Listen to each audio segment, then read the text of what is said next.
Hello, everybody, and welcome to the HTL Hammer Down Truck Series for the Viva Las Vegas 200. We're, of course, here in Las Vegas at the Las Vegas Motor Speedway outside of Las Vegas. That's a lot of Las Vegases right there in Nevada. And these drivers tonight are going to be rolling the dice and trying to get lucky as they take the track for the third round of the HTL Hammer Down Truck Series. Ryan, how are you feeling for this week's show? I'm feeling lucky. I think it's going to be a good race. A lot of trucks out there, like about 29, I think, from what I'm looking at right now. So really healthy field, and this is going to be a good race just like last week. I'm excited. Of course, and with this being the third round, we've already crowned two winners this year. Christopher Pannell being one of them. I forgot who won last week. I don't have it in my notes, unfortunately. Do you remember?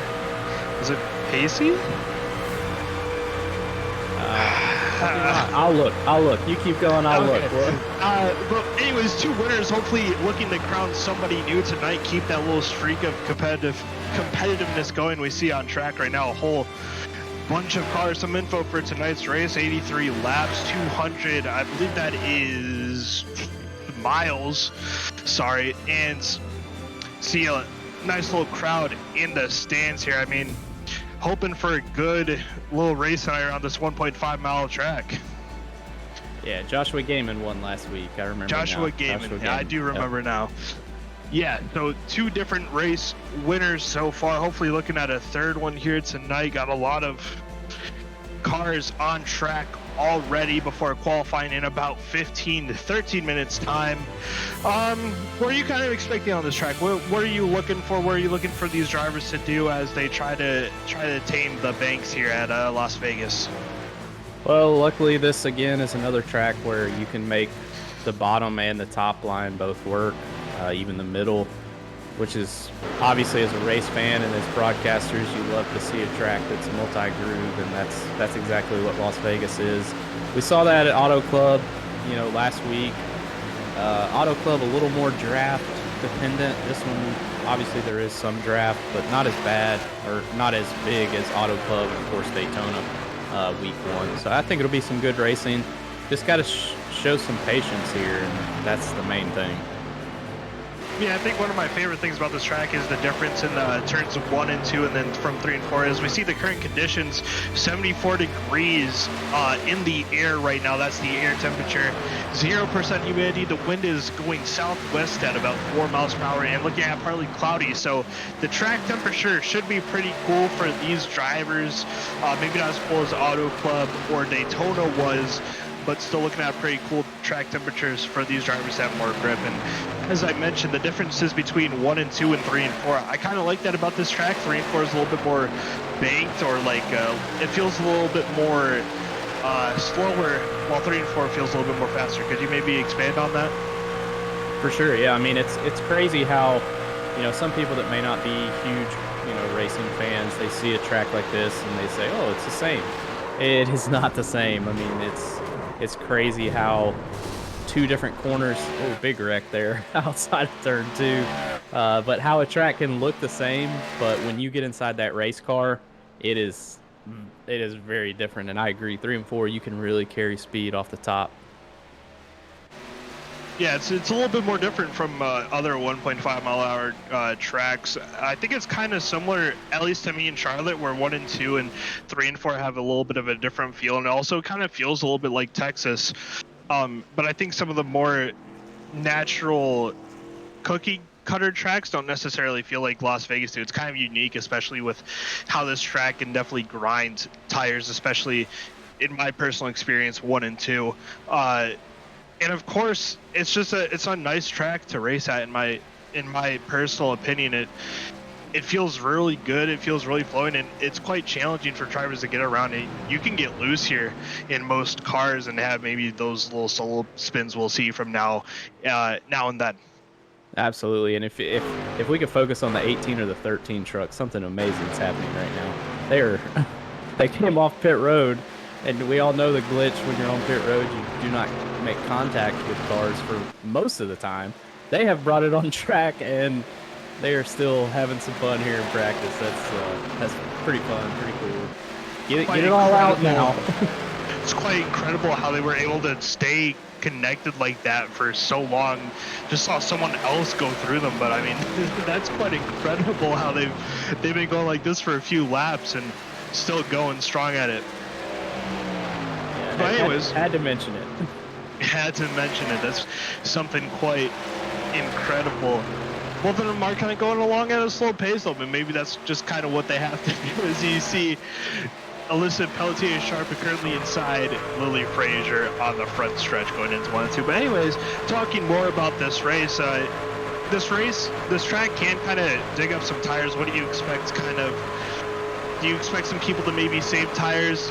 Of course, no stages, unlike the Cup Series, which does have stages. Do you expect them to maybe save tires, or do you think that the cautions will be frequent enough to where they'll probably be running hard for a majority of the race?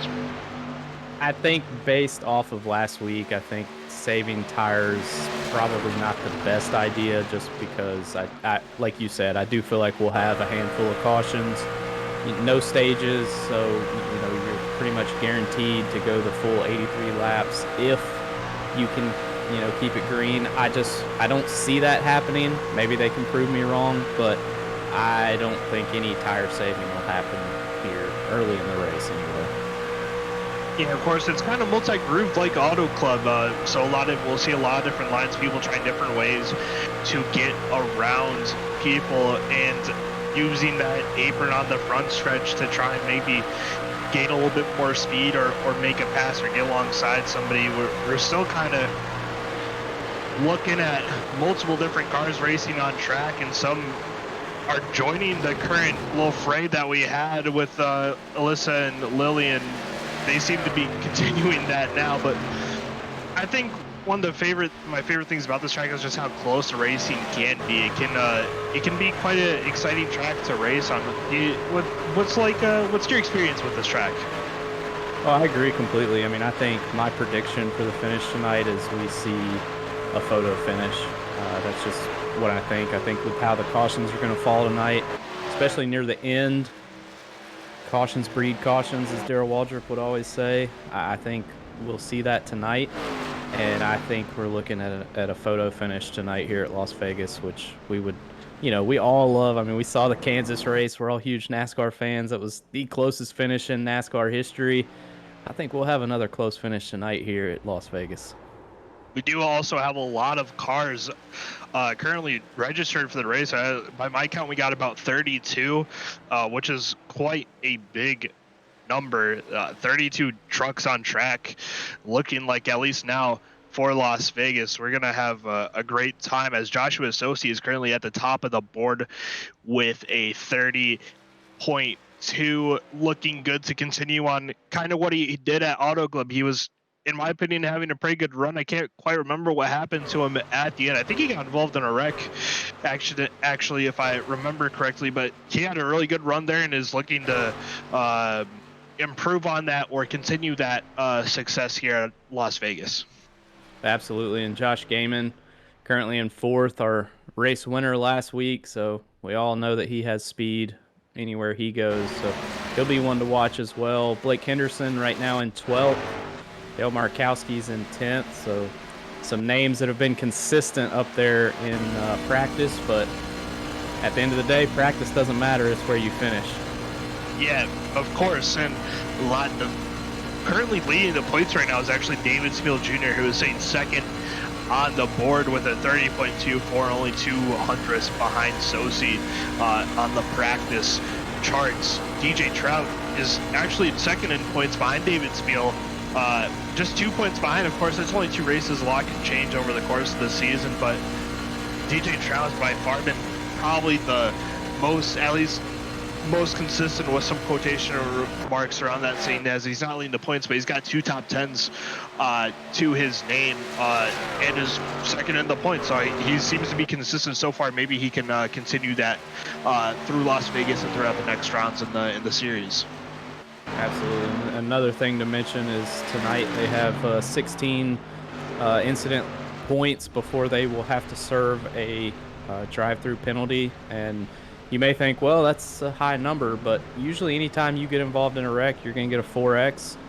That's only 4 times that you can hit another truck before you're serving a penalty. So, got to keep the truck clean, or you're going to have to serve a penalty under green and pretty much going to lose a lap here.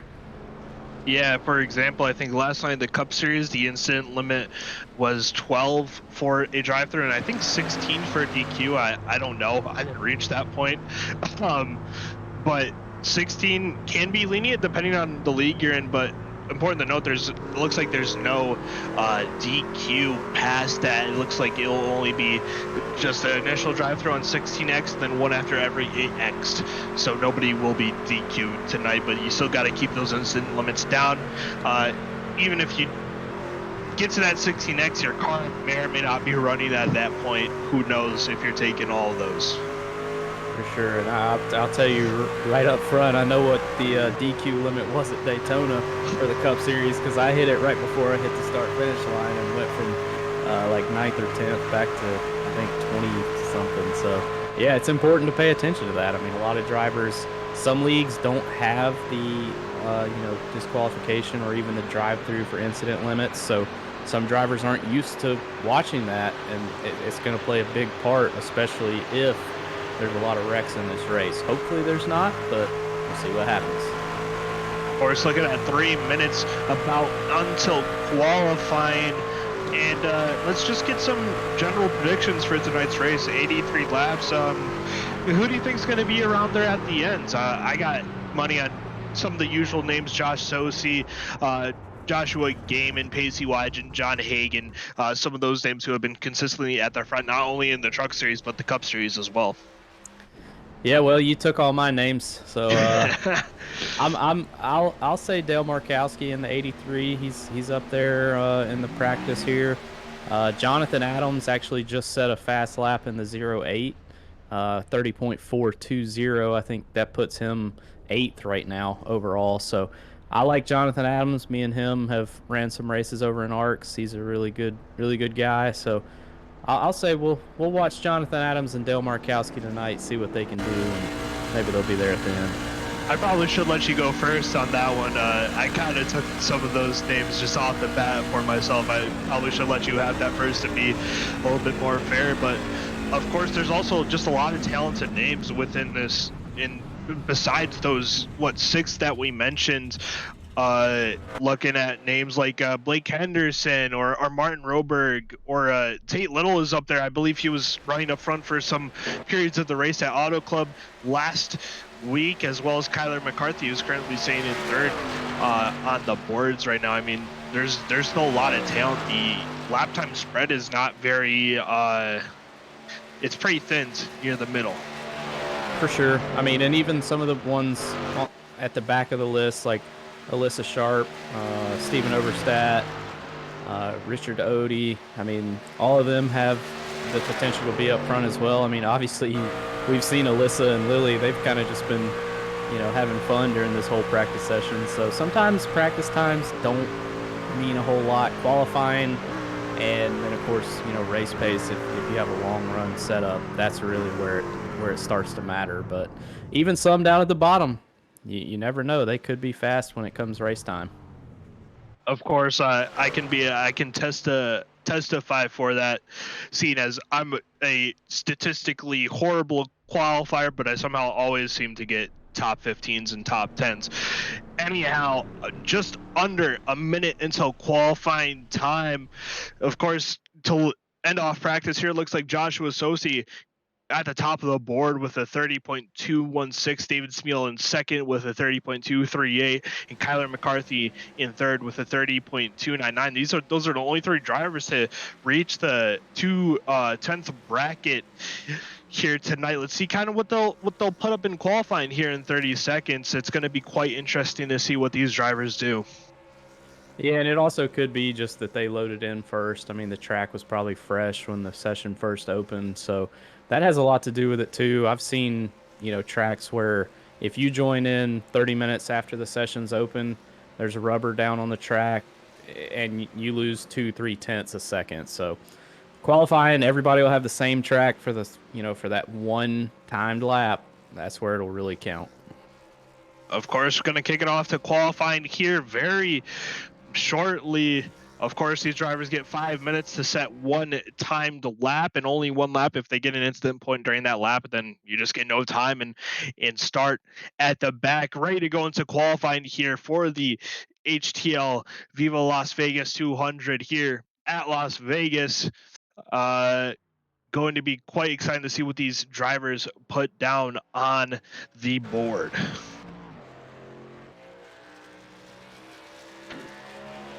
Looking initially here at the 4 of Andrew Smith, seems to be the first one out on the track. Going to be pretty quick lap times here. They're going to be firing off pretty quick, dude. 30-second lap times. But Andrew Smith should be the first one to set a lap here as he exits turn 4 and goes onto the front stretch to start his flying lap. Yeah, key here is just to keep it pinned on the bottom for qualifying. That's going to be the fastest way around this track. You don't want to go up any, but it's also very, very sketchy because if you push too hard, you're going to spin it. So just keep that thing pinned on the white line, see what you can do, bring home a fast lap. Looking pretty solid there through 1 and 2, and then looks solid through 3 and 4. Coming off of turn 4 on to the front stretch, not using the apron on the front stretch at all. He's going to set, looks like, a 30.714, which is going to put him provisionally to first, but quickly upset by John Hagan, who sets a 30.62, followed by Dale Markowski with a 30.70. A lot of fast times coming in, a ton of people hitting the 7.071s bracket. Looking at Pacey Wygent, who just set a 7.1. Alyssa Peltier-Sharp coming around turn 4 to start her flying lap here. And I tell you what, my pick of Dale Markowski and Jonathan Adams looking pretty good right now, sitting P2 and P3 on the board. So maybe I know what I'm doing up here. Jonathan Adams going second, of course, with that 30.66, the only other driver to hit the 6 bracket here in qualifying. Alyssa Peltier-Sharp now going into 3 and 4, making a little bit more of an arc, getting that truck down on the white line and coming off of 4 cleanly. Going to be using that apron on the front stretch to set a 30.858. So maybe not the lap she was quite looking for, but it's going to put her 16th provisionally here for this race. Now looking at Steven Oberstadt in the 8 truck coming around turns 3 and 4. Yeah, I feel like Steven's going to be one of those that'll be around at the end. He may not have a great qualifying lap. Yeah, that puts him, what, ninth? It's not bad. Not bad. It's looking like a provisional top 10 for Steven Oberstadt over DJ Trout, current second place in points with only 2 races in the season booked so far. Looking at Zach McBride now in the number 3, leaving his pit lane. That's a quite a bright truck he's got there. Looks like the Monster Energy juice brand on that. Quite a little bit of neon. I kind of like it. Always love the cool paint schemes. I mean, that's something that, you know, all these drivers get to be creative in their paint schemes, and it's cool to see a bright paint scheme or a throwback or just anything. It's just cool to see all the paint schemes out there. Of course, Zach McBride on the backstretch now going into 3 and 4. It takes a wide arc. Didn't quite get down to that white line though. Let's see what he puts up here coming onto the front straightaway, not using the apron like some other drivers are, and he's going to set a 30.93, which is going to put him near the back. Surely not what Zach McBride was looking for here today. Yeah, Zach McBride's a little bit like me. I can't qualify. He can't qualify, but hey, he'll be there for the race. And here's a Winn-Dixie kind of throwback type paint scheme. That's what I was talking about earlier. Angel Santiago in the 23, really good looking scheme there. Yeah, coming off or on the cockpit here to finish off his flying lap, putting down to 30.832, going to be good enough for 18th. Now quickly put down to 19th as Richard Odie sets at 30.78. Shout out to Austin Mongold too in the 92. We didn't see him, but he qualified 4th in that number 92 machine. So Jonathan Adams, Dale Markowski, and Austin Mongold, 2nd, 3rd, and 4th. They're all kind of on the same team. and the 18's on the inside of the racetrack. That's pretty cool. But 81, Joshua Susi, he's going to be fast. Goes 13th with a 30.77. Puts him in between Jeff Scott and Dean Clavin. That's going to be it for qualifying here at Las Vegas. Let's send it to the grid for the race, the pre-race, I guess, lineup you could call it. Looking at a lot of fans here in the stands at Las Vegas Motor Speedway. See the cars starting to grid up as we take a look at our starting lineup. John Hagan in the 88 qualifies on the pole position. Jonathan Adams alongside him in second in the 08. Dale Markowski in the 83 in third. Austin Mongold in the 92 in fourth for row 2. Pacey Wygen in the 31 takes up the left side of row 3 with Andrew Smith in the 4 in 6th alongside him. Joshua Gaiman in the 33 and Byron Jones in the 00 make up row 4. Stephen Overstat in the 8 and Tate Little in the 19 to make up the last row of the top 10. DJ Traum in 93 and Jeff Scott in the 38 take up 11th and 12th place respectively on the grid. Joshua Sosi in the 81 and Dean Clavitt in the 56 on row 7. Row 8 is going to be Richard Odie in the 78 and Jaden Bingaman in the 82. Row 9, looking at the 94 of Jimmy Mentioned, the 25 of Blake Henderson, 17th and 18th respectively. The 27 of David Smeal Jr. and the 28 of Wayne Myers in row 10. 23 of Angel Santiago starting 21st, and then Kyler McCarthy in the 24 starting 22nd. John Matthews starting 23rd in the 98, and then Alyssa Peltier Sharp in the 18th to round out row 12. Matt Gall in 87 starting 25th, and then Carmen Sienna in the 96 in 26th. Rodney Ayers in the 17, and then Lily Frazier in the 13th for row 14 on the grid. The 3 of Zach McBride alongside Martin Roberg in row 15.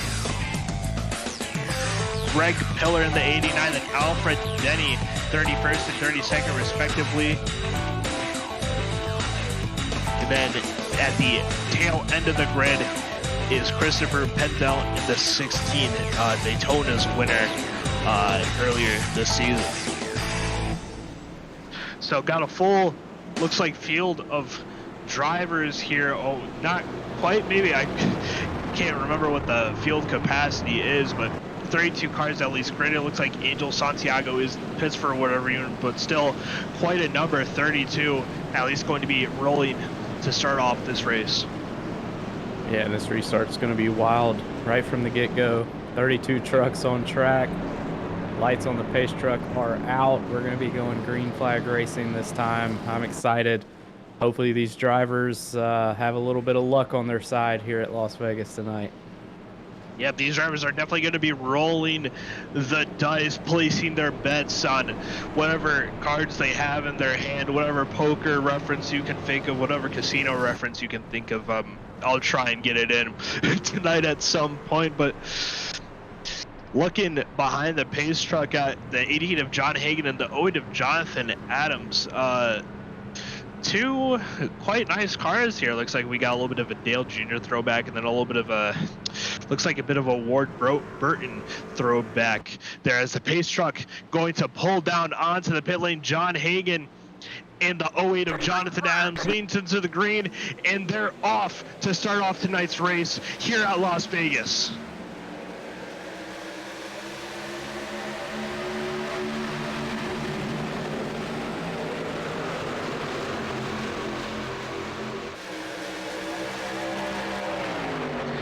John Hagan pulling ahead in front of Jonathan Adams, protecting that high side from the 08 as we've got a lot of side-by-side action in the back of the field. Dale Markowski in third, protecting from Pacey Wygen right behind him.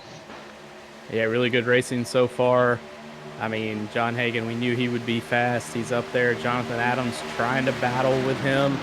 Now it's just got to save tires, maybe not. We'll see what these drivers decide to do.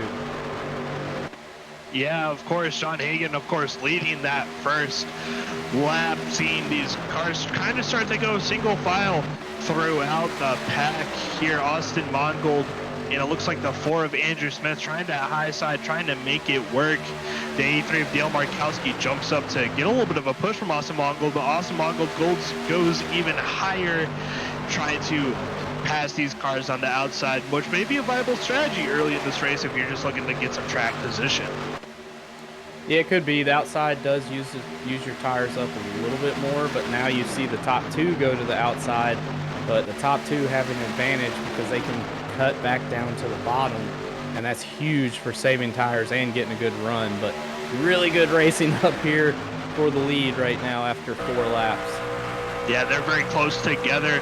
31 of, I believe that's Pacey Wyden, gave a little bit of a bump to the 83 going into the middle of the corner, but looking from the roof cam of John Hagen back at the rest of the field, you can see how packly tightened these cars are. Looking back at almost every car we have within about a 5-second gap, it looks like, in this big pack. Yeah, big check up there. The 93 almost gets turned, but saves it. Good save there by the 93. That could have been really bad, but we are still green flag racing right now. Everybody doing a good job of keeping it straight and keeping it off of each other. That's the main thing. It's just patience right now. Yeah, John Hagen does not look like he's pushing very much to start off this race.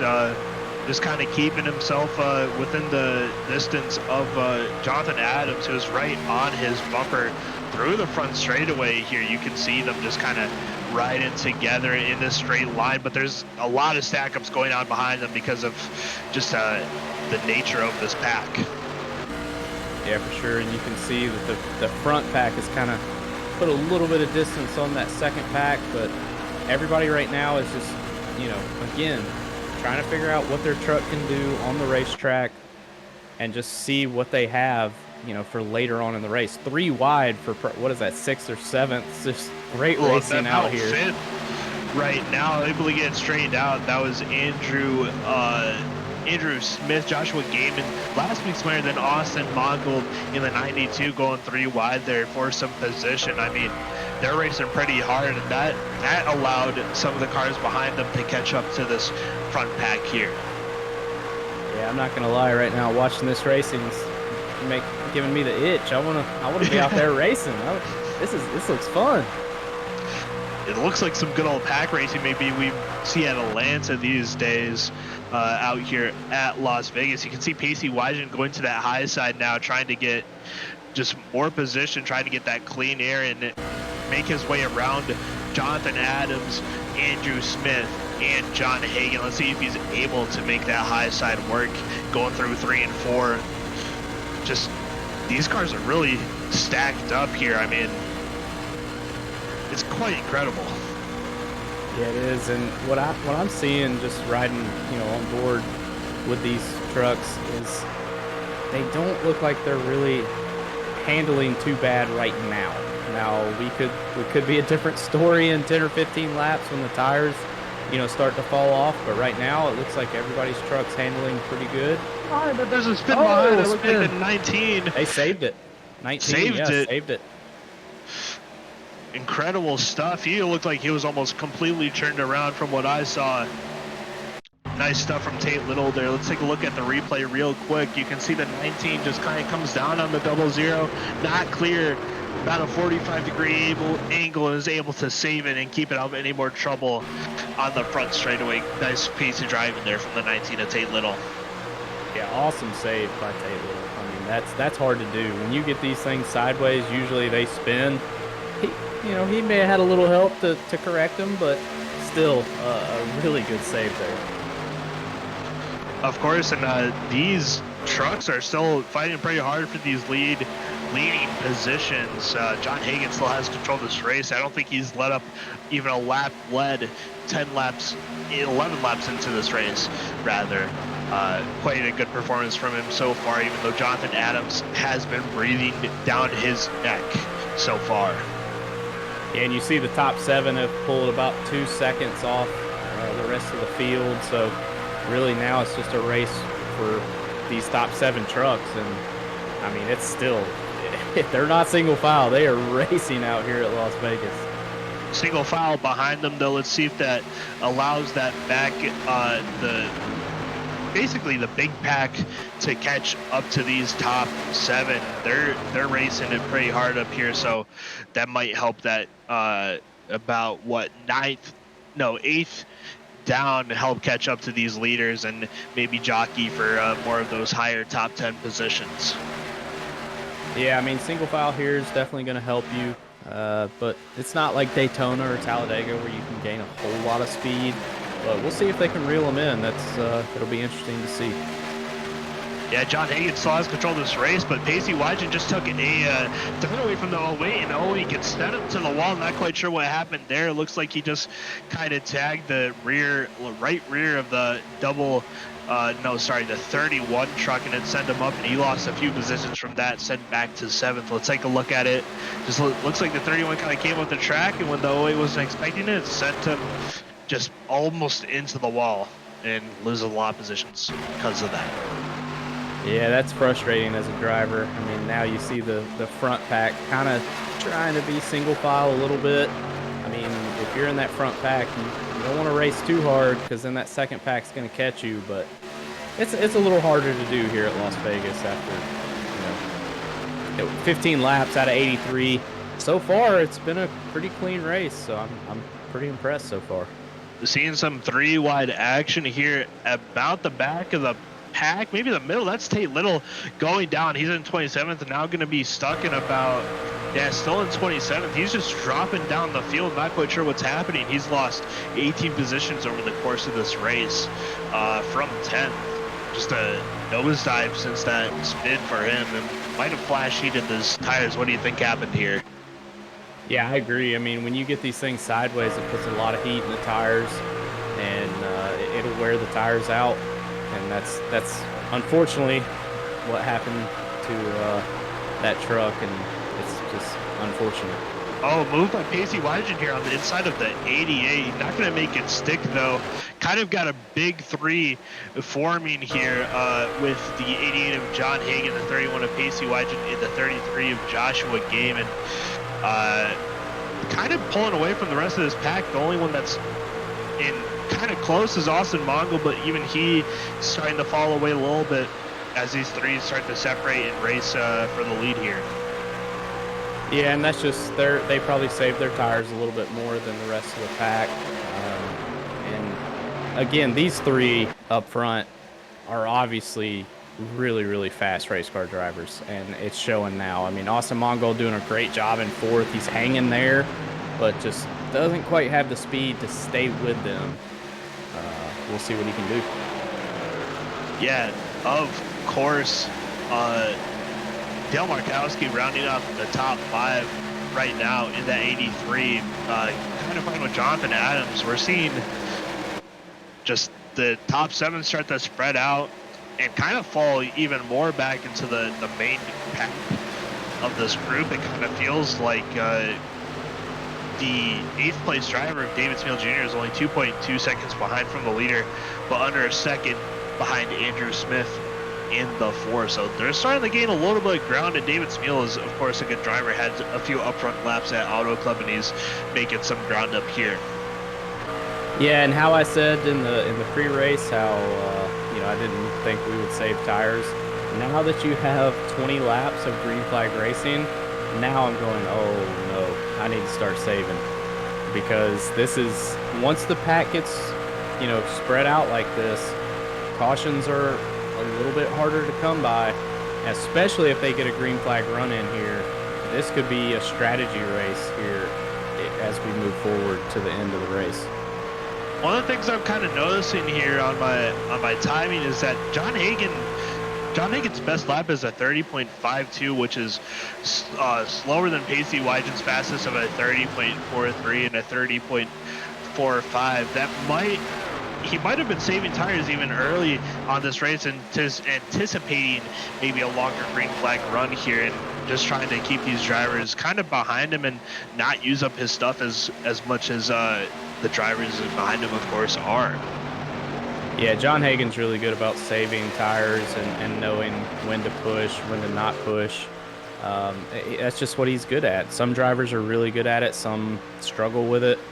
And John Hagan is very good at saving tires as we ride along with Austin Mongold. Currently in 4th, he's right there. I mean, he can see the leaders. He's just got to stay consistent in that Dr. Pepper truck and see what he can do to maybe reel them in.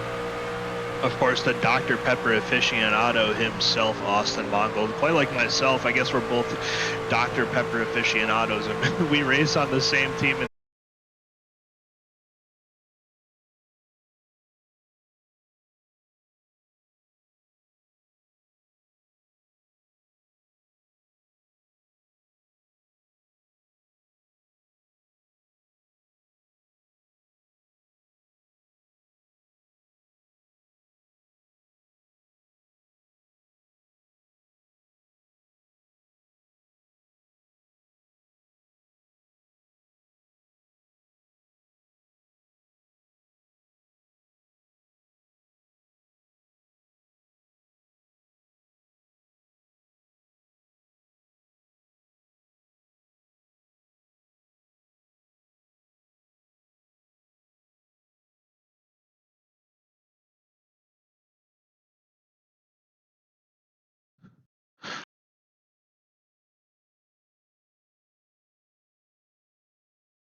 Welcome back to the HTL Hammer Down Truck Series. Kind of had some technical difficulties there. Apologies for that. We're trying to get the video feed back to you guys.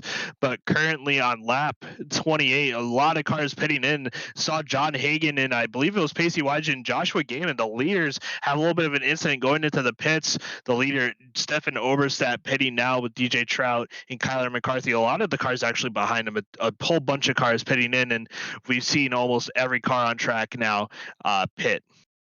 I tell you what, the 56 just about lost it too. I mean, these trucks, the way this brake bias is, when you get on pit road and you hit that brake really hard, these things get snappy loose on braking.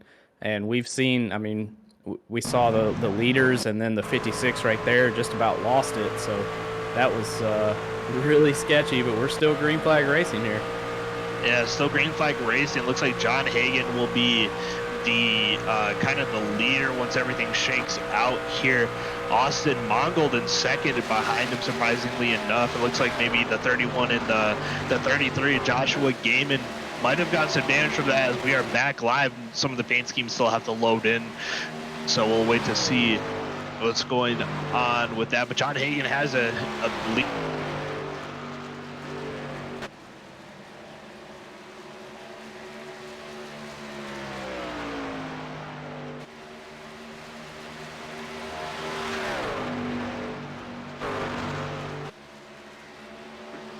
Back now.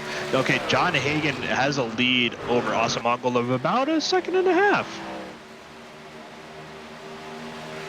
Look at Dale Markowski in third. My pick for the race. He's doing me well in that 83 truck. Nice little pack here going on. Some fighting for third and fifth going on here. Dal Markowski's fighting with David Smeal Jr. for that third position, looking back now from the roof cam of the 83 truck. Kind of reminiscent of some old Dale Jr. Budweiser schemes got going on there, but they're racing hard. And of course the pit stops had a little bit of calamity. John Hagan still in the lead, but Pacey Wyjet down in 10th, and Joshua Gaiman in their 5th. Kind of lost out on the cycles due to the incidents entering pit road. Austin Mongold in 2nd. Having a good day, fortunate from that incident, right on board now with Pacey Wyjet. Trying to catch up to the, I believe that's the 96 of Clayton Hardy in front. Sorry, not Clayton. Carmen Sienna in front of him. The live timing messed me up there. It's not updated on the names, but catching her pretty quick here. Yeah, now like I said before, I mean it's once that first green flag pit stop hits, now you're thinking strategy. You're thinking, okay, no more cautions. Again, as soon as I say that, a caution might come out, but you're thinking strategy now. How do I get to the end of the race? You know, and have good pit stops, good green flag pit stops. That's the key, as we saw a lot of drivers struggle getting on pit road during that green flag stop. Yeah, John Hagan, though, extending his lead over Austin Mongold to over 2 seconds now. He's taken commanding lead of this race and was probably the biggest winner on the pit stops. Got in quite cleanly over Pacey Wyjet, and Joshua Gaiman was able to kind of jump them. Joshua Gaiman just fell 2 spots down to 7th. Not quite sure what happened there. As we look at the race summary, 50 laps to go with 1 lead change, which I don't even believe is a lead change with how iRacing scores. I think it's just been John Hagan the entire way throughout this race. Oh, wait, no, the pit stops. How could I forget about the pit stops if there was a lead change during that time? But John Hagan having a good race out here. Yeah, I kind of figured that. I mean, he's very fast. He's good at getting on pit road. He's just good all around. I mean, he's hard to beat.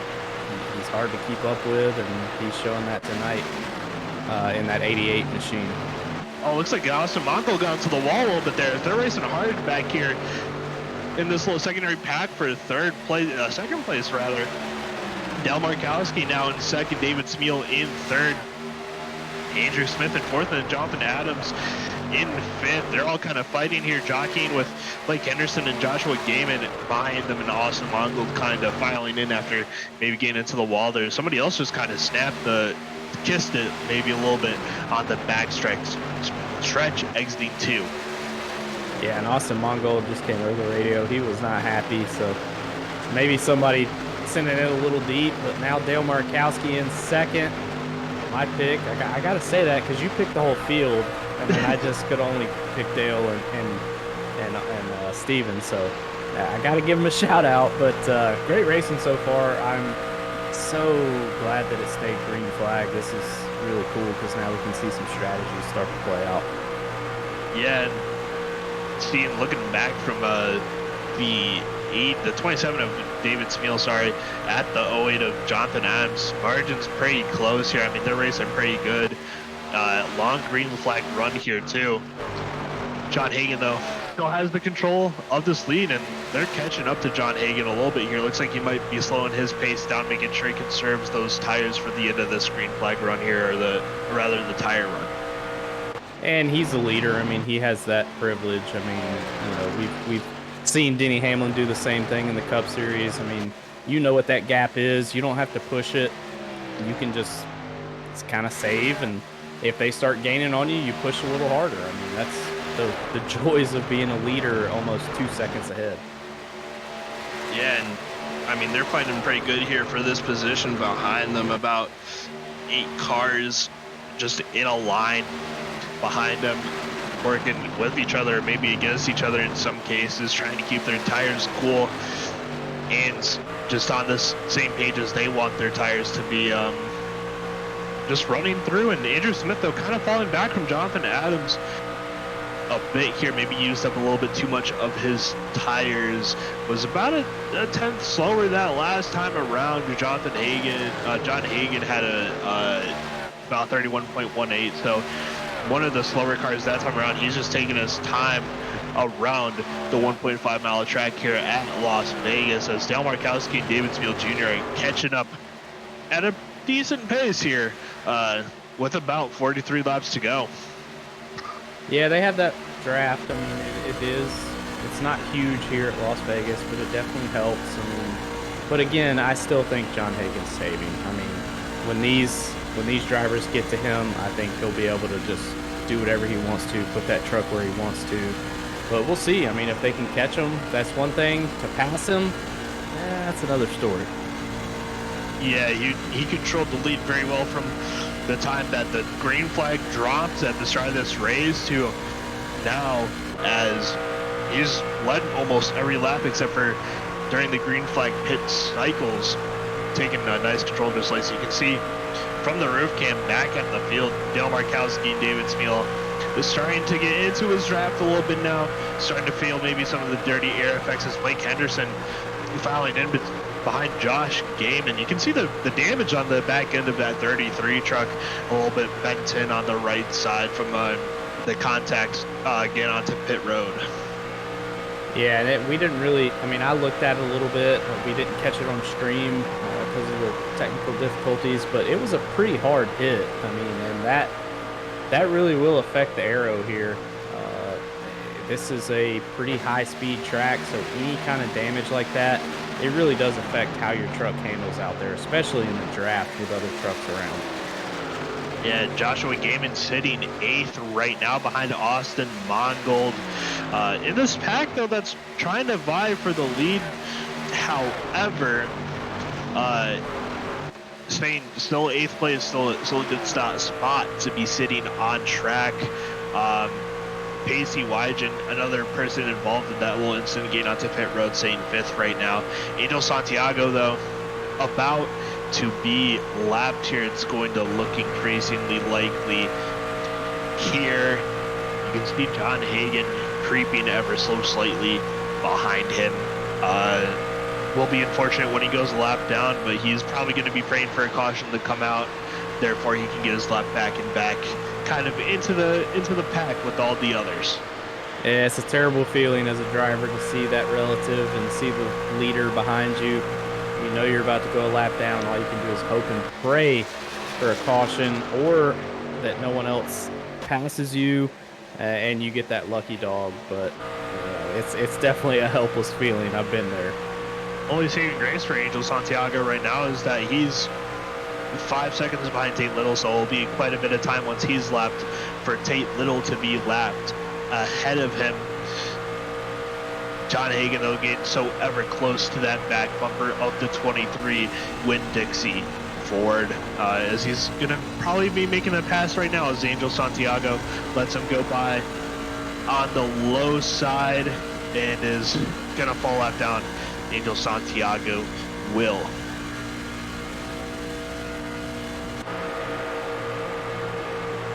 One thing to note, the 83 and the 27 kind of stalled out behind with the 08, kind of now on the back of these two drivers trying to get back up to John Hagan. They're racing not necessarily hard, but they're packed in pretty close together, trying to vie for the lead, and they have one more car now in between them and John Hagan. With that 23 being lapped, you can see a bit of a push and We moved bit him. of going through him. It looks like a little bit of damage on the back of that 27 truck from that. Might have been just a little bit weird. I'm not gonna lie. Saw the engine of that 08 truck. As I mean, the 27 was able to keep it, so it must not have been that bad. But they're still fighting pretty hard here and starting to lose a little bit of time to John Hagan. Yeah, I tell you what, if Dale Markowski gets a podium finish, I'm going to shotgun a White Claw with him after the race. Me and him have a love for White Claws, so I'm pulling for Dale. That was a little weird. The 08 of Jonathan Adams looked like he just kind of was getting impatient with the 27 and just said, "Hey, I'm here. You know, you got to either keep going or you might see that outside wall again." Yeah, they're racing. They're just having a little bit of a time trying to keep up with John Hagan, it seems, who's just had a nice control over this race.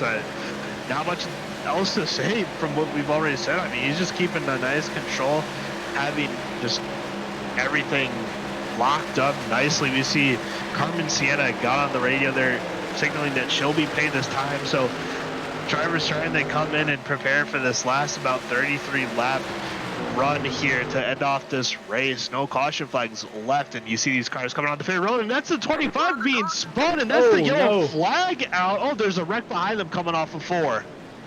Yeah, just as I say something. And it was the same thing that I mentioned earlier. Getting onto pit road, these trucks hit the brakes way harder than they have all night, and they just lock them up and spin them. I mean, that's what happened. Let's take a look at the replay here. Byron Jones was involved. He was a little bit in the lead pack earlier. Let's see kind of what happens here.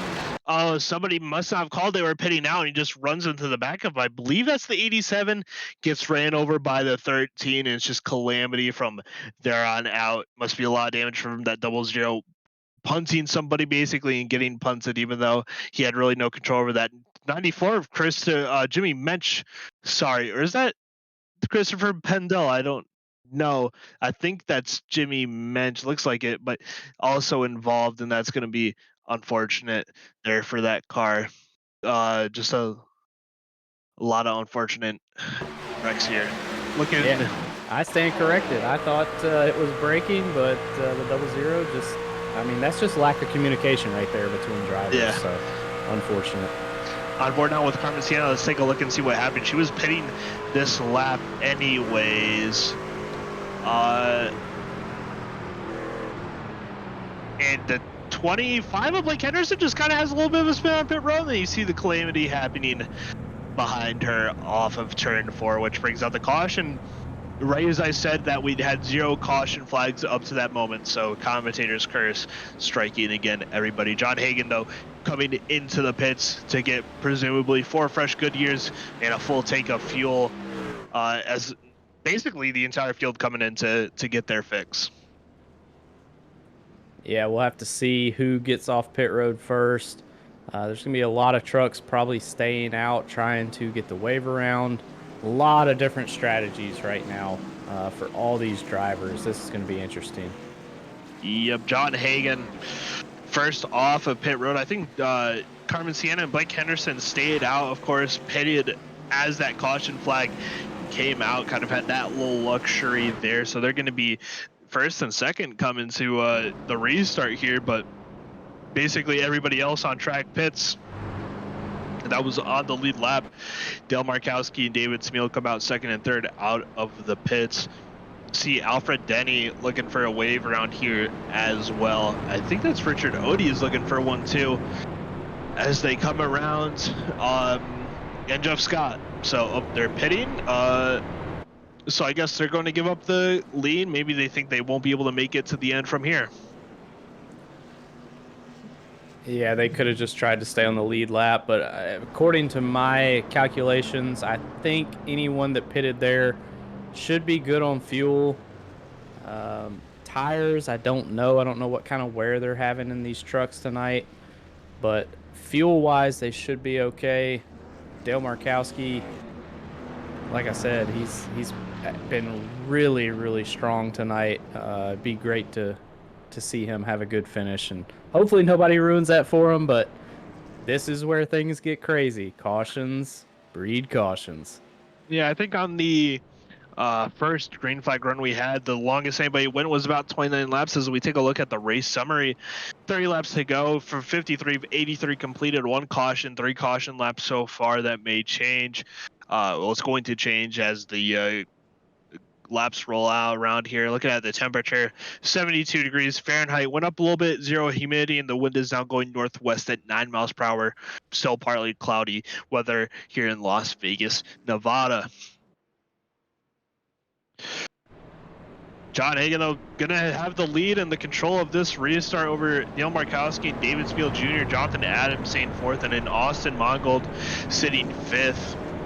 Few interesting names behind that. Steven Overstead in 6th. Christopher Bendel up 26 positions in 7th. and then Kyler McCarthy 8th, Dean Clavitt 9th, and then Jaden Bingaman in the 10th spot. A few gainers here in the top 10, especially Christopher Pannell up 26 positions from his starting position. That's the winner of the Daytona race earlier this year that won the kickoff the season. Yeah, good run. I mean, that's Daytona, like we said when we called that race, it's kind of a wild card. These last two have been more, talent based a little bit. So I'm excited. This is going to be so much fun. Getting ready to go green, and we'll see what we can do here. Hopefully, everybody has a little bit of patience, but patience is going to be out the window here in about 10 to 15 laps. Yeah, of course, doubling up lights on the pace truck are out, meaning we're going to be going green this time by John Hagan. Restarting first, has control. Dale Markowski to his outside. Looking back from the pace truck, we're going back through the field. Sorry. Kind of just looking at all the field doubled up here. A fair few cars still trying to catch up to the back of the field as some pitted on the last kind of little last possible pit entry. That was a little bit hard, but the pace truck is going to pull in to the pit lane. John Hagan stacking up the field. What is going on here? And we're going green, and so his car wouldn't start, but we're going green here in Las Vegas. Yeah, that was a weird restart right there. I don't know. That's strange. That's gonna stack up the field quite a bit. Dale Markowski kind of lost out on that, and John Hagan explained on the radio that his car would not turn back on. I quit trying to save a little bit of fuel there, maybe. Maybe doesn't think he might be able to. As they're spinning it now, caution. They seem to save all the 33 gets turned behind them. And he is not happy on the radio. It looks like the 17 of Rodney Ayers also involved in that. Saw the 21 of Alfred Denny pass by with no front bumper. But let's take a look at the replay here and see what happens on the front stretch here. Oh, looking at Alfred Denny's point. What happened here? They spun behind him. Not Austin Mongo. That's the 37 of Martin Roberg, the 18 of Listen Peltier Sharp, and I think another car was involved in that, but that's why the 21 has no front end. He told Carmen Sienna was also involved in that. Let's take another look. What happened? 37 brakes for the instant in front, or maybe he had to pit for some reason, and just collects the 25, the 96, the 18, the 21, nowhere to go. Just picks the wrong lane, but still had nowhere to go regardless, and loses the front end. Then looking back at the front, the 33 gets turned by the 3 into the 7. And just unfortunate for those cars too. It's two separate incidents to bring out the second caution of the night here at Las Vegas Motor Speedway, and we're gonna be back under quick to a caution. As you said, cautions breed cautions, and John Hagan is still going to have control of this race. Yeah, that was strange. I don't know what the 37 was doing there. That's something that I haven't seen. Like you said, it was almost like he was coming down pit road, but I don't know. That was crazy. We're on board with Joshua Gaiman now looking behind him and seeing what happens. Yeah, he just slows down abruptly. Maybe not sure if he saw the incident happening in front of him or what. I didn't hear anything being called out on the radio, but now we see Joshua Gaiman turned into the 17 and into the wall. Poor Carmen. She has about as good a luck in this series as I have in luck in life. Yeah, that looks like he's pitting. That looks like does. He's trying to pit, which is super weird. I didn't hear him call it out. On the radio. I wonder if he maybe hit his 16X. I'll see if I can't see that, but it does. It just looks like he slows down to go down pit road. I don't know. Not seeing anything. That was just a weird little incident there, and collected a ton of unfortunate kind of bystanders in that. I can't even explain that. I can't form a rationale. I can't either. So we're on the same page. That's the only thing I can think. I can't see the incident point, so I don't know, but that's all I can think. I don't know. That's crazy. Yeah, I'm pretty confused by by that one.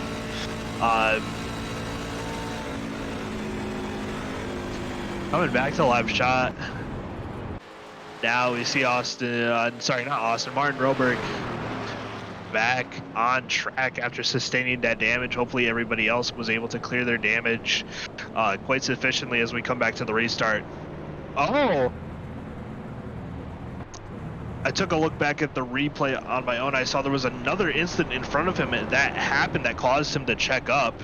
That maybe we did not catch on the replay. I think it was the 87 of Matt Gall, perhaps involved in just a little bit of a kerfuffle there. That was another kind of separate incident that didn't really result in much. Lights on the pace truck rather, are going to go out. However, and we're going to go back and take a quick look and see what happened here with the 87 of Matt Gall. It happened in turn 3. So he sees, the 29, and that's what caused Martin Roberg to check up and hit kind of the brakes and get hit by Alyssa Peltier-Sharp.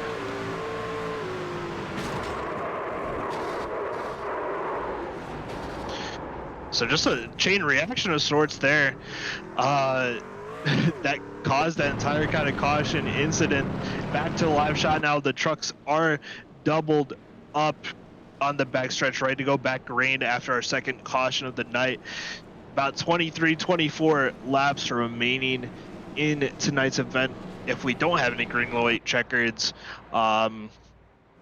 just taking a look behind here, seeing all the nice trucks here in all their glory, double file and ready to go back racing and turn those engines up for a good time for these fans.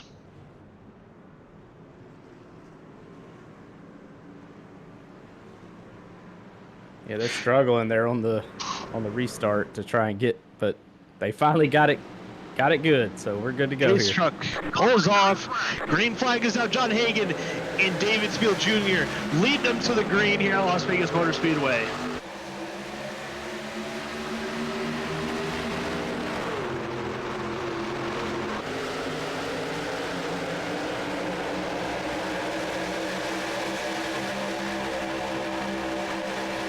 Already some action going on in the middle of the pack. John Hagan gets out to a great restart. Austin Mongold, however, able to take second place, and Christopher Pannell right behind him in the third position over David Spiel Jr. and Jonathan Adams in the 08, and they're fighting hard for these positions with only about 20 laps to go here remaining in this race, and they're almost looked like 3 wide for a moment there. Maybe not, but they're racing really hard side by side. They're about to go 3 wide, almost some contact there between the 27 and the 92. That could have been dangerous if anything more happened. And Christopher Pannell going to the outside with a little bit of rear end damage on the 88 of John Hagan. Yeah, he's trying to win this thing. Got into Austin Mongold. What a race right now. Yeah, Austin Mongold was not too happy on the radio, voicing some displeasure when somebody gets into the back end of the 08, and they're racing really hard here. But there's still 20 laps to go. There's a lot that can still happen. This is not 2 to go like these drivers are racing like it is right now.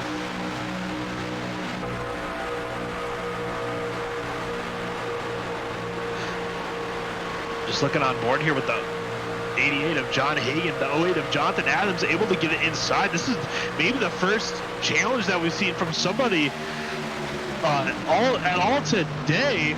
Somebody on the inside, John Hagan, he's got a little bit of rear end damage, it looks like, and they're 2 by about 5 rows deep, and they're racing super hard, almost 4 wide. They're going into turn 3 wide for about 5th place there. They're racing super hard, and Jonathan Adams now takes the lead of this race, trying to keep John Hagan and Austin Mongold at bay, and the rest of these hungry drivers looking for some laps led and the win. Yeah, nobody's saving anything now, I promise you that. Everybody is pushing it as hard as they can. With only 19 to go, you never know when a caution's going to come out. You got to push for everything you can here in these closing laps. Yeah, Mongol able to take second place away from John Hagan. John Hagan's just stuck in that outside lane, not really able to do anything as he's falling positions quickly. These are the first laps that he's not really led any under competitive conditions aside from the green flag pit stop.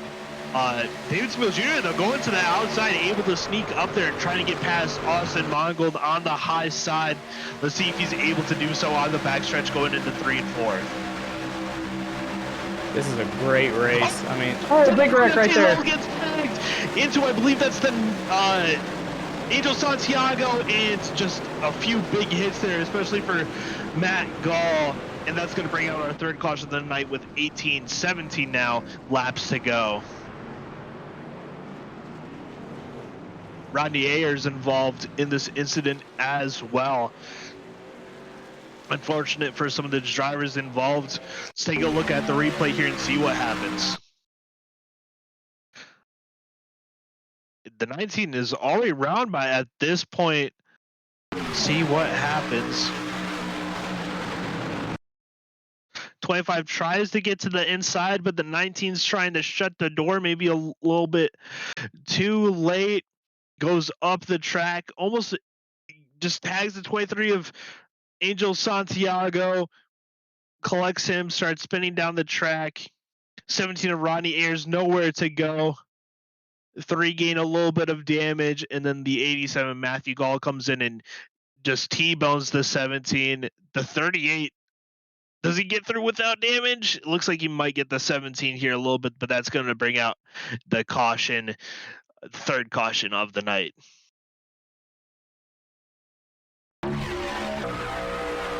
Take a little bit look. On board with Blake Henderson here to see if we can get a little bit of a better view of what happened here going into turns 3.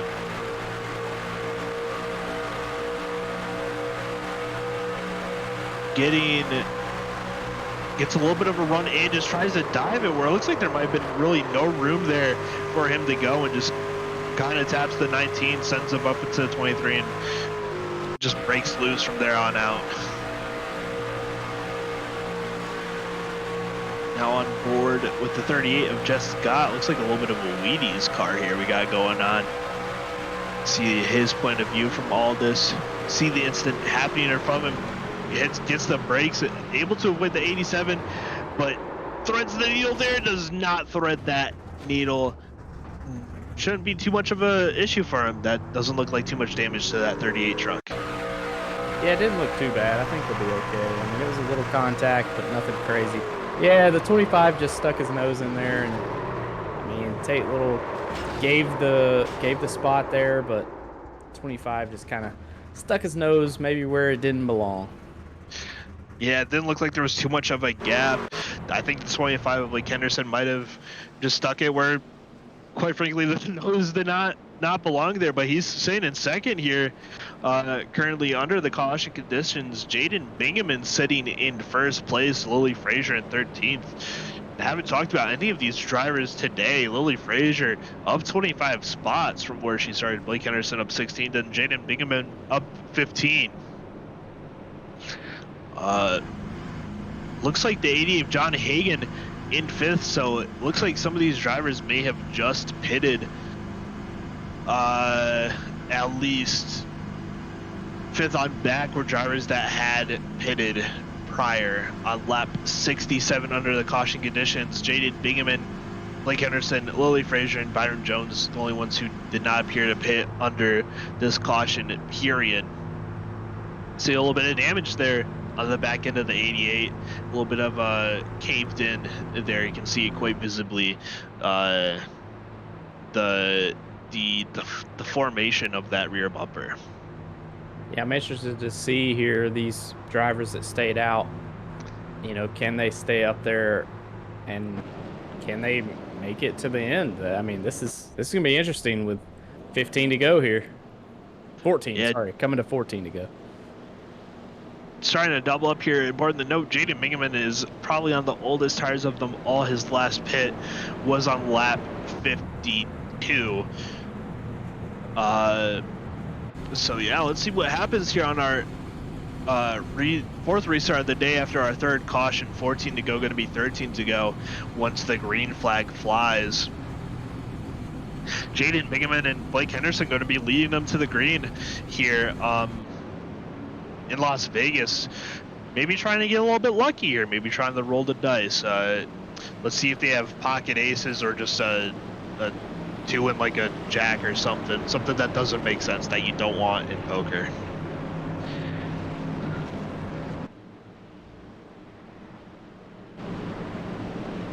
Coming on the back stretch, some nice scenery here around Las Vegas Motor Speedway as well. Seeing some of the palm trees there on the inside of the track. The nice billboards in turns 1 and 2 as they're in turns 3 and 4. Now, pace truck going to pull down onto pit road quite soon here. Jaden Bingaman, Blake Henderson, Lily Frazier, Byron Jones, and John Hagan going to be your top 5 for this restart. Bingaman going to be the one who will lead them to the green and has controlled the restart. Pace truck pulls down. Jaden Bingaman waits and steps on the gas to bring out another restart here at Las Vegas Motor Speedway.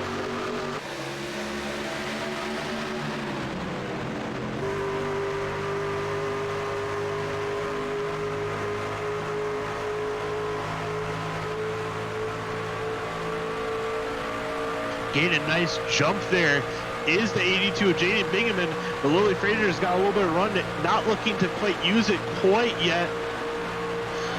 Into 3 and 4, just staying hooked to the back bumper of the 82 on board with John Hagan now, using a little bit of that apron, trying to get onto the inside of the 13 here into turns 1 and 2.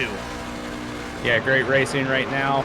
Those drivers that stayed out may start falling back here as the drivers with fresh tires are making their way through. But are they going to block? We'll see here. Oh, the 25 tries. Oh, for the double zero. Oh, the double zero. Oh, a huge hit there for the double zero. He was one of the ones that stayed out on old tires. Saw the 37 of Martin Roberg also involved. That is the, I believe that's Bobby Blowers. That's the 98 of John Matthews. Sorry, that just has a ton of damage from that impact hitting the double zero. The Byron Jones, nothing he could do on that. A ton of damage for some of these cars involved. Byron Jones not happy about that. Let's take a look at the replay.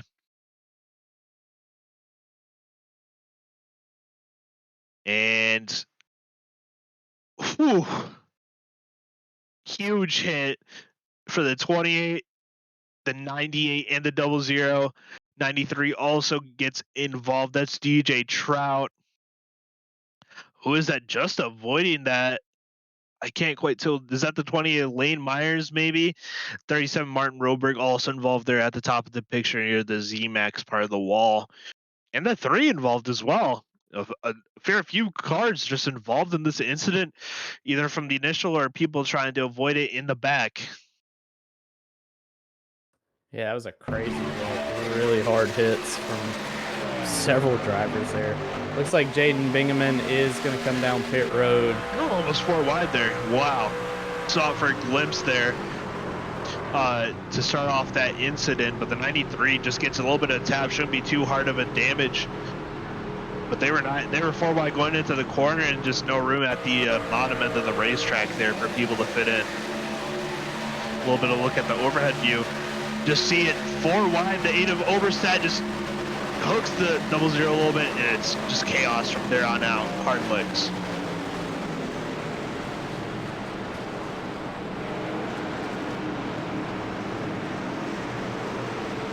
Taking another look at the replay here. Double zero, yeah, they're just fighting hard for these positions, just grappling, just a little bit of a hook.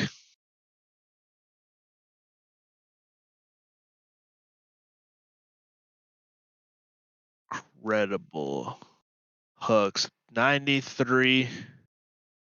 And it looks like that's the It's one of the Orlando Outlaws cars. Looks like it might be the 29, maybe the 89 of Greg Pillar. Let's take a look at see what he saw here coming into turns 3 and 4 from this incident.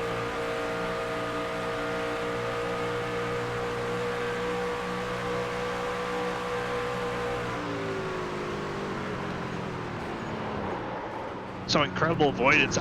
To be honest, I could barely see where some of those cars were as he's coming to the scene of the crime, basically.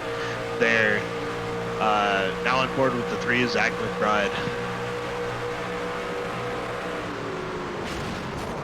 Oh, the 3 of Zach McBride gets just clobbered from behind into the 37. Not quite sure what happened there to him. Looks like it was the 78 that may have hit him. I'm not sure, but that was, yeah. You never, you're trying to check up for the wreck, and then somebody hits you, and you're like, ah, come on, man. Yep, 78. 78, of course, embroiled in some controversy last night in the Cup Series race at Auto Club. Caused a bit of an incident under yellow flag conditions, but never more. This is the Truck Series. You see Zach McBride in the pits now trying to get repairs done. John Hagan back in the lead of this race, back in control. Blake Henderson in second, Lily Frazier in third. Taking a look at the race summary, lap 74 of 83, 9 laps to go, soon to be 8, 4 cautions, 15 caution laps, and 4 lead changes taken place so far tonight. A lot of cars involved in that, a lot of cars with some big damage. 10, well, soon to be 8 to go. How have you felt so far about this race, Ryan? It's been a great race. I mean, I kind of knew, honestly, I didn't think we would have green flag pit stops, so that was nice.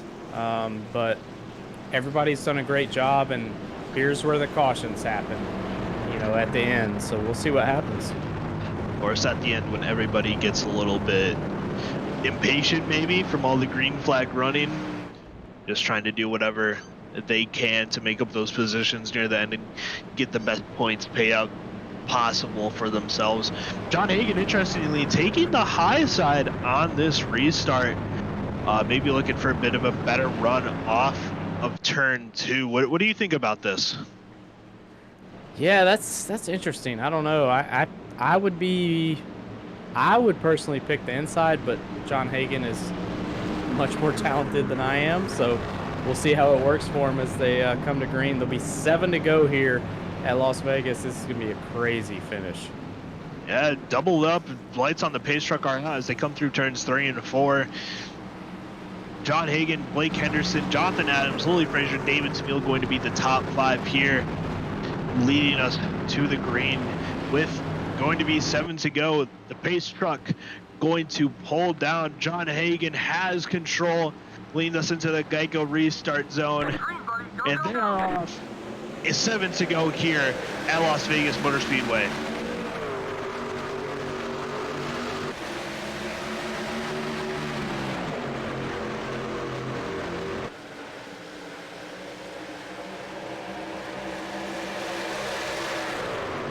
Great run for John Hagan on the restart there. Gets ahead of Blake Henderson pretty easily, but he's got Jonathan Adams right on his tail, looking to pass him on the high side here. Some tight racing here, some tight margins coming into 3 and off of 4. A little bit of a tap. Ooh, that was almost disastrous for the 25 and the 88. Just a little bit of a tap there in the tri-oval. They're racing hard with 6 to go here in the race. Coming to 5 to go. Blake Henderson doing a really good job staying up there with those older tires. John Hagan and Jonathan Adams battling him 3 wide for the lead as we come to 5 to go. The 27 now in the picture. John Hagan slid up a little bit there in the middle of the corner. The 25 kind of gives a little bit of a hip check, Opie style, to the 27. I feel like that's the 3rd time I've used this reference this week.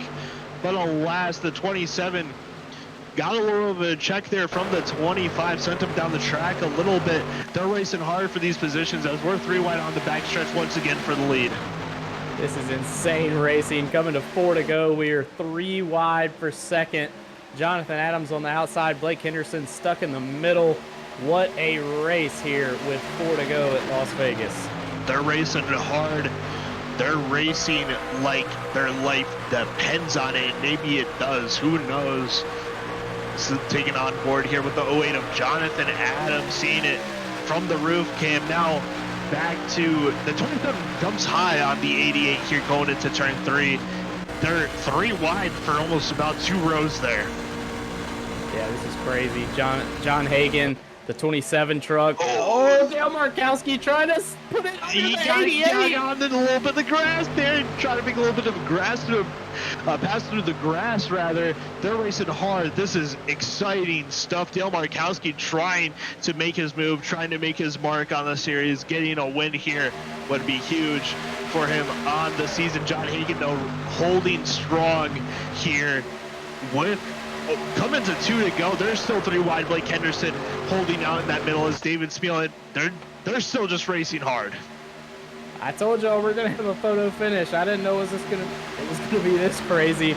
Dale Markowski pushing John Hagan, the 27 trying his best. Oh, we got one wrecking. It looks like the 78's yeah, 78 maybe is involved in that. I think I saw somebody flipping. That's gonna bring out the caution flag once again.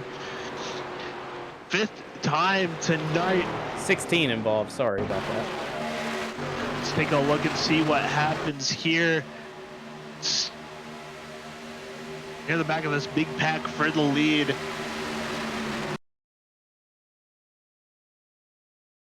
The 16 just gets hooked by the 82 into the outer wall. The 8 has nowhere to go.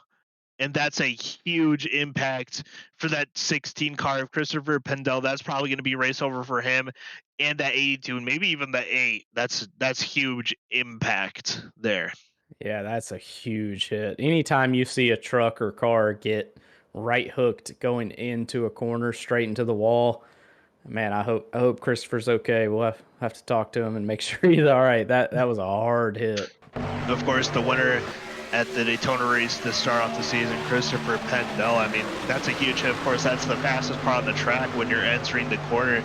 That's when these trucks are at their highest speed, and just a live view, that's an incredible hit. He's probably going about 170 once he makes impacts with that wall. Let's take a look at the onboard now. Don't get sick, folks. See what happens here from his eyes, and just a violent impact for the 16 truck.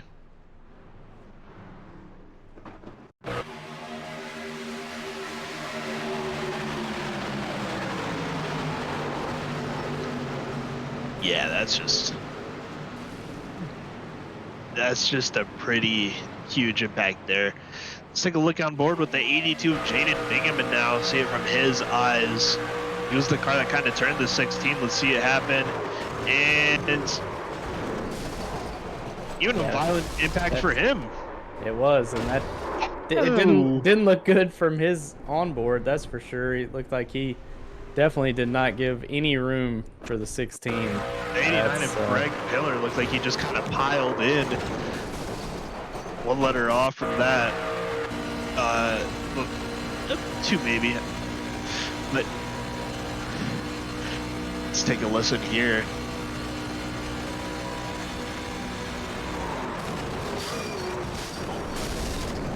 Just a violent impact. You can hear the sounds of that car making impact with a safer barrier. Thank God for that safety innovation.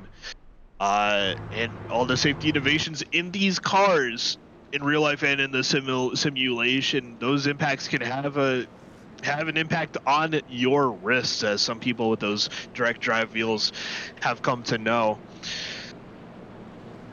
John Hagan, though, with the lead, and let's take a look at the green-white checkered format. This will fall under the green-white checkered protocol as the race finish is extended. Restarts with 2 to go. The yellow comes out before their white. Gonna try again, and if the field takes their white, no matter what, the race will finish under checkered, and we actually get 3 green-white checkered attempts, despite what the graphic says, so only 3 attempts. Hopefully we will not have to use all 3 here tonight. John Hagan, though, going to have the lead and control of this race once again on the restart. Once we double up,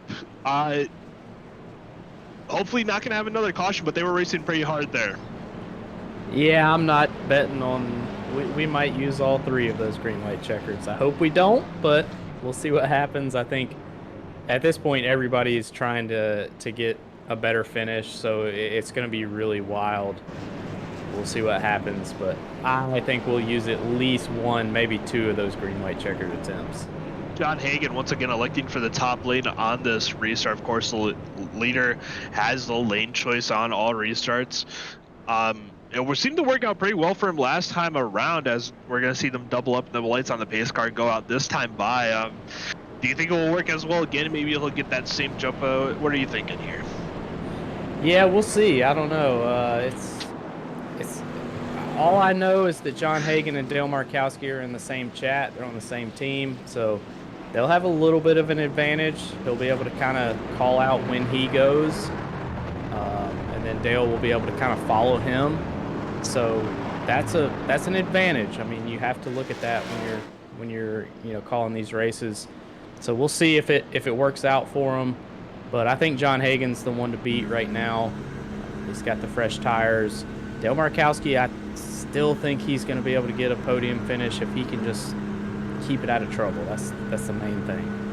One thing to know, Blake Henderson in the 25 on old tires, and one of the things I hate about leaders taking the outside and when they have control is that it's kind of hard to see when they go, because of course these cars are drive off the driver's side is on the left hand side of the cars, so when you're trying to look to your right side, it can be quite challenging to get that timing just right. But nonetheless, gonna see the pace truck pulled down here quite quickly. John Hagan and David Spiel going to have lead this field to the green. John Hagan with the control of the restart. The pace truck pulls off, and they're about ready to go, leading them into the Geico restart zone. They are off with 2 to go for our first green white checkered attempt here at Las Vegas. John Hagan with a great jump.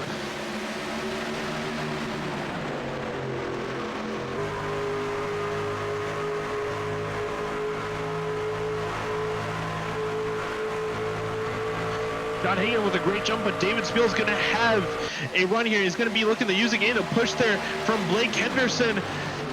Nothing happening. It looks like we might be taking the 1 to go here. Blake Henderson tight on the bumper of that 88 truck. 1 to go. 1 to go. Oh, Hagan got loose off Blake. Oh, one's wrecking. Yeah, it looks like the 96 is Carmen, but we're still going to go green. They took the white flag, so they're going to be racing to the finish. They're 3 wide here. Paisley Wygent making his way through the middle, came back from the back. John Hagan, David Spiel in the lead right now. He's going to be looking to block every lane possibly he can to take the win here. Nobody looking like he's going to be able to challenge him to the line. It's going to be the 27 of David Spiel Jr. taking the victory here at Las Vegas. What a finish. That was such a good finish. Pacey Wygent rounds out in second place, had a little bit of a comeback there, and John Hagan, who led for a majority of the race, comes home third. Dale Markowski in the 83 fourth, and then the 5 of fifth place is the 08 of Jonathan Adams. What a great finish there from the trucks. Only had to use 1. We see a replay here of Carmen Sienna getting hooked into the outside wall on the front stretch, and that's another hard lick and another flip for one of our drivers here tonight.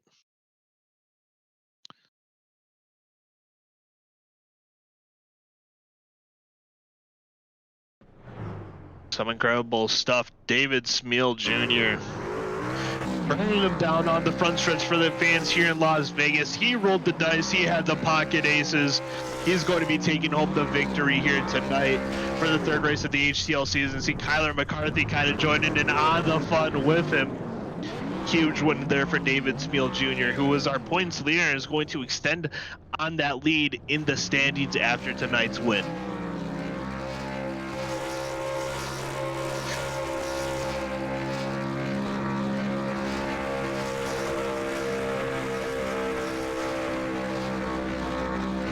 Nice little double burnout there. These two are very happy for the victory here taken by David Spiel.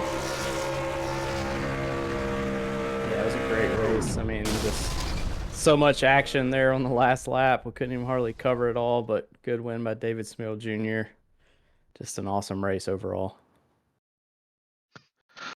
Of course, I'm sure the fans at home are very happy with that, as well as the fans here in the stands at Las Vegas Motor Speedway. Such an exciting end to this race. Just taking a look at what's happening coming here to the white. You can see this probably was what cost John Hagan the race. As you see, the 25 hooks him a little bit. That probably cost the 88 a little bit of speed, and they're just able to kind of split it, take it in different directions. Pacey Wygen in the middle there, and David Smeal gets the run off the corners and able to take the checkered flag and the lead from here. And now let's hear from our winner of tonight, David Smeal Jr. in the 27. David Smeal, how are you feeling after that win you just had? I feel really good, to be honest. I came here in a couple weeks ago, and I threw away a win on the last lap. So to be in that spot next to John on that last restart, I was kind of having flashbacks, and it felt really good to get that monkey off my back, get my demons buried back away, and pick up a win at Vegas. Because I love this place, man. Of course, you rolled the dice. You did everything you had to at the end there. How did it feel throughout the majority of the race? Of course, you were in the top 5 for a majority of it. Had a few green flag pit stops. Just how are you feeling throughout the majority of the race? Pretty comfortable. I worked in practice on just managing my tires and trying to save a little bit of fuel in the draft because we had figured it out. If we had played the strategy right with the draft and the balance, that we could extend it and make it a 2-stop race. Uh, and that was just the goal the whole time, was to stretch the fuel. And hats off to Susie and Kyler and Jaden and Gaiman. I mean, we worked so hard in practice to make sure we were dialed in for whatever these cars would throw at us. And it was just patience, perseverance, and a little bit of luck there at the end. Everybody got so racy. I just decided to go back to my dirt roots, punch it on the outside, and make it stick. So just a lot of luck. Of course, and kind of going back to what you said with the dirt roots, was that kind of just your strategy, try and get to the outside and make it work, or were you kind of just swinging it there at the end on that last restart, trying to get by in any way you could to take home the victory? I wasn't comfortable up top earlier in the race. I had a struggle in making time and keeping the car grounded up there, but knowing John had the damage on the back end, I knew it was going to turn into a parachute if we really got going, and I had a good enough push, and I almost got him the run before that. So, I mean, hats off to him and everybody up there. I mean, that was such an amazing finish in the cockpit. I was watching my mirror like a super speedway, just trying to see who was where, check the runs, make sure I was clear, especially diving into 3 that last corner. I had to make sure I could clear that, but that was just so much fun, man. Of course. Ryan, you got any questions for David here? No, I mean, just a great race. I mean, kind of watched you, like you said, looking through, your rearview mirror, and you made it and you got it back first. So congrats to you, and an awesome race overall from that 27 machine. So it's nice to extend that points lead a little bit and hopefully get a little bit of breathing room the next couple weeks and just keep plugging away some results. All right, before we let you go here and to enjoy your victory, anybody you want to thank for tonight's win? Everybody at Susie Motorsports, it's an extension of our Nitro Racing Cup team, and hats off to Susie for bringing me in. I originally wasn't committed to it, and Josh talked me into it, and I've had so much fun. And obviously everybody on the team, Tyler, Gaiman, Jaden, all of our guys, man, it's so much fun to come race with them, and we have such a tight knit group and all the camaraderie in our team. It's so much fun, and I couldn't do this without them. So shout out to them, and obviously you guys for the broadcast, everybody here at HTL. This has been so much fun the last 3 weeks that I'm excited for the rest of the year. All right, well, thank you for joining us here, and go enjoy the rest of your night. Congratulations on your win. Thank you. All right, that was the number 27 of David Smeal Jr., who took home the victory tonight. Next, we're going to talk to the 31 of Pacey Wygen. Pacey, how are you feeling? Mixed bag of emotions, I guess. Okay, and you had quite a good start to the race. You were up in the top 3, fighting for the race earlier, for the lead rather earlier in the race. you seem to have a bit of a good car until green flag pit stops. Can you just kind of walk us through what happened there on that initial green flag pit stop? Well, I had no clue Gaiman was going to be pitting there. Everybody else was calling it out over comms, and I wasn't going to be pitting until the next lap. So I knew Hagen was going to be pitting, and I just no clue that Gaiman was going to be pitting there. So I I hit the brakes as quick as I could, but I just ran square into the back of him. There was nothing I could do at that point. Uh, did you have any damage from that? And if so, or even if not, how are you kind of able to come back from that setback? Of course, that puts you back a few positions, and then throughout the course of the cautions, you seem to kind of falter a little bit until the end, where you came back into the frame and were able to get a second place finish. So, could you walk us through kind of that little comeback? Uh, I got I think I was like 30 seconds of damage from that, and I uh I don't know. It's just a plate track at Vegas. I don't know.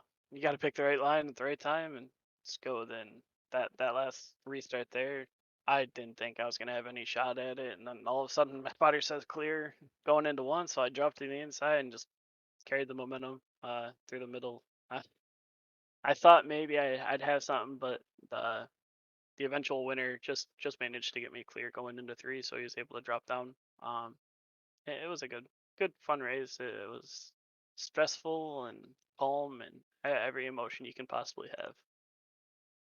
Ryan, any questions for Pacey? No, the only thing I have is, I mean, it didn't even, we really, I mean, you were up front most of the night, and then you kind of got involved in that uh, incident coming onto pit road, and I was thinking, oh man, I don't know if he's going to be able to recover. And here you go, finishing second, man. What a recovery there. Just to kind of walk us through, as a driver, what goes through your mind when something like that happens, and you got to kind of bear down and try and overcome it, and you did it by finishing second. Yeah, it's it's not easy to realize that you have some damage on the truck, and then you just gotta kind of wrap it up and go to work. I mean, that's what we're all here to do, is just go to work. So at the end of the day, it's just another day at the job. Of course. And how are you feeling going into the next few rounds here at I think Sonoma is next week. I'm not quite sure after that, but how are you going to be able to carry this momentum going into the next few rounds, and how are you feeling for those next few races? Phoenix was actually next week, and I mean, I'm not great at Phoenix, so I guess we'll see what goes on there. But I also will stress that I'm not good at Las Vegas, and we still had a pretty decent shot.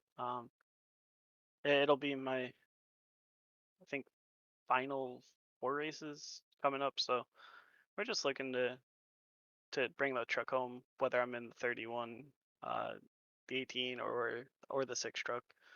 Just continue the top fives. I think I'm the only person that can actually say I finished top five every race. So um, yeah, just looking to continue the consistency train. Obviously, I'm not going for driver's points or anything. It's just a limited time schedule. So Of course, of course. And before we let you go, anybody you want to thank? yeah, I gotta thank Bobby and Orlando Outlaws for the ride tonight. Gotta shout out my team PBR. Even though I wasn't driving for them tonight, they had a rough race, but they were still there. So shout out to them. Shout out to everybody in ABN for making it possible and broadcasting each and every week. And shout out to Blake, Dean, and just everybody behind the scenes making HTL as a whole. All right, cool. So we're gonna let you go. Enjoy the second place finish and have a good rest of your night. Thanks, Eli. That was the 31 of Pacey Washington finished second. And tonight, now we're going to talk to the 80 of John Hagen, who finished third. John led for most of the race, only to come up a little bit short in the end. How are you kind of feeling about that finish tonight? I'm kicking myself for not getting it fired up properly and giving myself damage. I don't know if y'all saw, but rear bumper was bent in quite a bit, and it was just a parachute on the straightaways. It drove fine in the corners, and at that point, I played as much defense as I could, and Yeah. In a world where I don't blow the freaking restart that bad and don't get that damage, I think I hold on to that pretty easily, but stuff happens. Of course, but throughout the most of the race, you were very competitive. You led, I'm assuming, the most laps tonight. 77 laps led. I see it now there. What was kind of your strategy throughout the race? You, of course, you led a ton of laps. You were in control for most of the race. You had control on a lot of the resources. What was your general strategy for the race? Um, in the beginning, it was just make sure I have enough right fronts for when I move up. Nobody can get inside of me or to the outside of me to make a pass. Did that perfectly. Second run, I guess you guys behind me had some issues, and I made it pretty straightforward from there. And I was a little disappointed when the caution came out. I'm still not sure what it was for, but at that point, everybody's all grouped together and everybody's racing hard. And I think around then is when I made the stupid mistake that gave me like 31 seconds of damage, which doesn't sound like a lot, but it just, I was probably 3, 4 miles an hour slower at the end of the straightaway than the guys behind me. So, and then at the end there, I know Blake probably wasn't too happy. I was talking to him about it. You just can't give up the bottom there, especially with 8 to go. You're going to be relegated to a pusher at that point, and you won't ever be able to get back past. So I threw that block into 3 knowing I was clear, and then coming to the white, I honestly wasn't trying to block at all, as I told him. So it was just a misjudgment. I really didn't think a car could fit between me and the grass, but it did. And then by that point, I was already making an arc for the rest of the front straightaway, and we just came together a little bit. I kept it straight. Blake lifted. I know he didn't have to, and I wouldn't have been pissed if he didn't. So yeah, overall, Of, I'm glad to come out with third. of course, and kind of building on the momentum in third. How are you kind of feeling into the next few rounds in the schedule here? What's next week? Do you know? I believe it's Sonoma. Let me check. If it's a road course, I yeah. can't confirm it's Sonoma. I've gotten better at them. That's for sure. I don't know if I'm going to be blistering pace there. I might be a top 5 pace, but I've been grinding road courses trying to get better and learn how to race it better.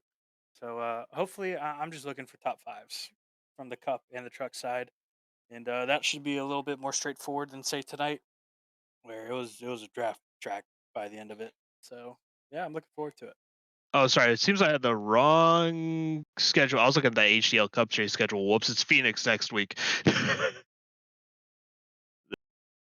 We'll take that tidbit and apply it to the Cup Series. But Okay. Phoenix, for Phoenix, I guess, yeah, I love it there, especially in the truck. I love it there. So it'll be a whole lot of fun. Was looking at the wrong schedule the entire time. Sorry about that. But before we let you go to enjoy this third place finish, anybody you want to thank tonight? I want to shout out Jacob Shangle, John Smeal, and the rest of the crew here at Hagen Shangle Racing. Oh, geez, I'm stuttering. Shangle and Smeal are great painters, and they do wonderful work. I want to shout out my beautiful girlfriend for watching and supporting me and letting me do these things. Shout out you, Ryan, and Eli for throwing on the broadcast. I don't know if y'all were both here or not, but shout out to y'all for putting on the broadcast and whoever else was behind the scenes. Shout out for the HTL, and shout out to Blake for not wrecking me. All right, well, we'll let you go enjoy your third place finish. Have a good rest of your night. Thank you. That was John Hagen in the 88 coming home with a third place finish. Good race for him. And the rest of our field tonight here at Las Vegas Motor Speedway. Ryan, any final thoughts? No, just a great race overall. I mean, I loved that race. There was some strategy in there. There were some green flag pit stops, and then just a barn burner at the end. And we didn't quite have a photo finish, but I think it counts, you know. And Dale Markowski comes home fourth, so I'm gonna shotgun a White Claw for him just for his honor. But great race and so much fun here. You know, calling the race with you. I have so much fun here on Tuesday nights, so appreciate you and everyone involved, and that was a great race. Of course, and let's take a look at our unofficial results, from here from Las Vegas. David Smeal, of course, coming home with the victory, his first on the season, and it's going to extend his points lead going into Phoenix next week. Pacey Wygen comes home second, John Hagan in third, Dale Markowski in fourth, and then Jonathan Adams in fifth to round out the top 5. Blake Henderson comes home sixth, Kyler McCarthy comes home seventh, Austin Mongold in 8th, and then Lily Frazier in 9th, Dean Clavin in 10th for the top 10. Angel Santiago in 11th, Jimmy Mensch in 12th, DJ Trout 13th, Joshua Game in 14th. The 15th place belongs to Tate Little, Rodney Ayers in 16th. The 17th is Alyssa Pelletier Sharp. The 18th is Andrew Smith. 19th belongs to Martin Roberg. The 20th position goes to Richard Odie. Matthew Gall finishes in 21st. Carmen Sienna in 22nd. Alfred Denny in 23rd. Zach McBride in 23rd, Alfred Denny in 24th, Greg Pillar in 25th, Jeff Scott in 38th, Stephen Oberstat in 27th, Jaden Bingaman comes home 28th, 29th, Christopher Pendell, 30th, Byron Jones, 31st is Leighton Myers, 32nd, John Matthews, and 33rd is Joshua Sosi. That'll be it from us tonight here at ABN from Las Vegas Motor Speedway. I want to thank you all for watching tonight's event, the Viva Las Vegas 200, a great 83 laps. Next week, we'll be going to Phoenix Speedway. I can't remember the official name, but we're going to Phoenix next week, another race in the deserts of the western part of the United States. I want to thank you all for watching. I'm Eli Sasak. My partner here tonight was Ryan Pindell, Christina Ryan as the producer, and we thank you all from ABN, and have a good rest of your night.